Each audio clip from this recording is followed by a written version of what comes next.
ഒരു മാസത്തിലധികം നീണ്ടു നിൽക്കുന്ന ഒരു സമരം നമ്മൾ ആദ്യമായിട്ടാണ് നടപ്പിലാക്കിയതും പ്ലാൻ ചെയ്തതും. 2025 ഓഗസ്റ്റ് 15 സ്വാതന്ത്ര്യ ദിനത്തിൽ തന്നെയാണ് നമ്മൾ ഇതിന്റെ ഉദ്ഘാടനം കാസർഗോഡ് വെച്ച് നടത്തിയത്. കേരള സിവിൽ സർവീസിനെ പങ്കാളിത്ത പെൻഷനിൽ നിന്നും മോചിപ്പിക്കുവാൻ വേണ്ടിയിട്ട്, സ്വാതന്ത്ര്യം കൊടുക്കുവാൻ വേണ്ടിയിട്ടാണ് അങ്ങനെ ഒരു ദിവസം തെരഞ്ഞെടുത്തത്. കാസർഗോഡ് അവധി ദിവസമായിട്ട് പോലും നൂറുകണക്കിന് പ്രവർത്തകരെ റാലി നടത്തിക്കൊണ്ട് തന്നെ ലോങ് മാർച്ചിന് തുടക്കം കുറിച്ചു. പിന്നീട് ഓരോ ദിവസവും ഓരോ ജില്ലകൾ പിന്നിട്ടുകൊണ്ട് ഒരു മാസത്തിലധികം സമയമെടുത്തുകൊണ്ട് ഇന്ന് സെപ്റ്റംബർ 20 തിരുവനന്തപുരത്ത് ജനസാഗരമായി നമ്മൾ വലിയൊരു ആൾക്കൂട്ടമായി നമ്മുടെ പ്രതിഷേധം ഇവിടെ രേഖപ്പെടുത്തിക്കൊണ്ടേയിരിക്കുകയാണ്. പല ജില്ലകളിലും പ്രതികൂല കാലാവസ്ഥയിലായിരുന്നു ലോങ് മാർച്ച് നടന്നുകൊണ്ടിരിക്കുന്നത്. എറണാകുളം ജില്ലയിലെ ലോങ് മാർച്ചില് പേരക്കുട്ടിയെയും എടുത്തിട്ട് കനത്ത മഴയത്ത് കൊട പോലും ഇല്ലാതെ ഒരു അമ്മൂമ്മ, ഒരു മുത്തശ്ശി, നമ്മുടെ വിരമിച്ച പ്രവർത്തകയാണ്, ആ നടന്നു വന്നു. അത്രയും ദൂരം ലോങ് മാർച്ചിൽ വന്നു.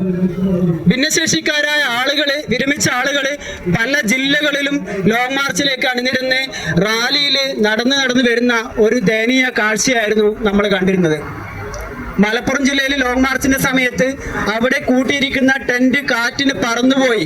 സ്പീക്കറും മൈക്കും എല്ലാവരും നനഞ്ഞു. കൊട പോലും ഇല്ലാതെ കോരിച്ചൊരിയുന്ന മഴയത്ത് തീക്കാറ്റായി പ്രതിഷേധം എന്നുള്ള മുദ്രാവാക്യം മുഴക്കിയിട്ട് പ്രവർത്തകരതിനെ ലോങ് മാർച്ചിനെ വരവേൽക്കുകയാണ് ചെയ്തത്. കോഴിക്കോടും കണ്ണൂരും ഒരേ ദിവസം ലോങ് മാർച്ച് നടത്തപ്പെടുകയുണ്ടായി. രാവിലെ കണ്ണൂരിൽ വലിയ ആൾക്കൂട്ടത്തിന്റെ ഇതായി സിവിൽ സ്റ്റേഷന്റെ ഉള്ളിലൂടെ കണ്ണൂർ ജില്ലയിൽ പ്രകടനമായിട്ട് ലോങ് മാർച്ച് അരങ്ങേറി. ഉച്ചയ്ക്ക് ശേഷം കോഴിക്കോട് വലിയൊരു ആൾക്കൂട്ടം ടൗൺ ഹാളിൽ നിറഞ്ഞ് കവിഞ്ഞു നിൽക്കുന്ന മാനാഞ്ചിറ മൈതാനത്തെ ചുറ്റിപ്പറ്റി ഒരു റാലി നടത്തി. നമ്മുടെ ഈ ലോങ് മാർച്ചിന്റെ കൺസെപ്റ്റ് തന്നെ കോഴിക്കോട് ജില്ലാ പ്രസിഡന്റ് ഹരീഷ് സാറായിരുന്നു ആദ്യമായിട്ട് മുന്നോട്ട് വെച്ചിട്ടുള്ളത്. പിന്നീട് വന്ന ദിവസങ്ങളിലൊക്കെ വയനാട്, മലപ്പുറം, പാലക്കാട്, എല്ലാ സ്ഥലങ്ങളിലും പാലക്കാട് ഗംഭീര ചൂടത്തായിരുന്നു ലോങ് മാർച്ച് അരങ്ങേറിയത്. എറണാകുളത്ത് മഴയാണ്.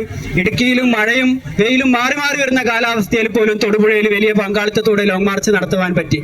തൃശ്ശൂര് തുടങ്ങിയതിന്റെ 2 ദിവസം കഴിയുമ്പോഴേക്കും വലിയ ആൾക്കൂട്ടത്തിൽ പുതിയ ജില്ലാ കമ്മിറ്റി ആയിട്ട് കൂടിയും വലിയ ആൾക്കൂട്ടത്തോടു കൂടി തന്നെ ലോങ് മാർച്ച് തൃശ്ശൂർ ജില്ലയിൽ അരങ്ങേറുകയുണ്ടായി.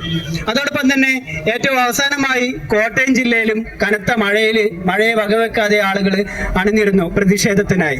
വിവിധ ദിവസങ്ങളിൽ വിവിധ ജില്ലകളിൽ വിവിധ ആൾക്കൂട്ടങ്ങളായിക്കൊണ്ട് വിരമിച്ച ആളുകളുടെ വലിയ പ്രാധാന്യത്തോടുകൂടി, വലിയ പ്രാതിനിധ്യത്തോടു കൂടി തന്നെ നമുക്ക് ലോങ് മാർച്ച് നടത്തി വിജയിപ്പിക്കുവാൻ സാധിച്ചു.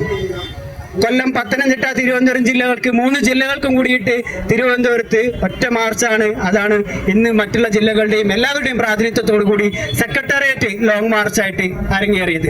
അതിനിടയിൽ ആലപ്പുഴയിലും വലിയ രീതിയിൽ തന്നെ പങ്കാളിത്തത്തോടു കൂടി തന്നെ നമ്മൾ ലോങ് മാർച്ച് നടത്തുകയുണ്ടായി. കേരളത്തിലെ എല്ലാ ജില്ലകളിലും, തെക്കൻ ജില്ലകൾ 3 ജില്ലകൾ, തിരുവനന്തപുരം അടുത്തായതുകൊണ്ടും സെക്രട്ടേറിയറ്റ് മാർച്ചിൽ അടുപ്പിച്ച ദിവസങ്ങളിലായതുകൊണ്ടുമാണ് ആ ജില്ലകളുടെ മാർച്ച് ഒറ്റ അടിക്ക് സെക്രട്ടേറിയറ്റിലേക്ക് നടത്തപ്പെടുകയുണ്ടായത്.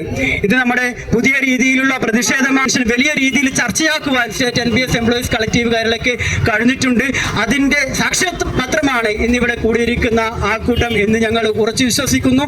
എല്ലാ ജില്ലകളിലും നടത്തിയ ലോങ് മാർച്ചിൽ പങ്കെടുത്ത എല്ലാ ആളുകളെയും, സെക്രട്ടേറിയറ്റിൽ ലോങ് മാർച്ചിൽ പങ്കെടുത്തുകൊണ്ടിരിക്കുന്ന എല്ലാ ആളുകളെയും സംസ്ഥാന കമ്മിറ്റിക്ക് വേണ്ടി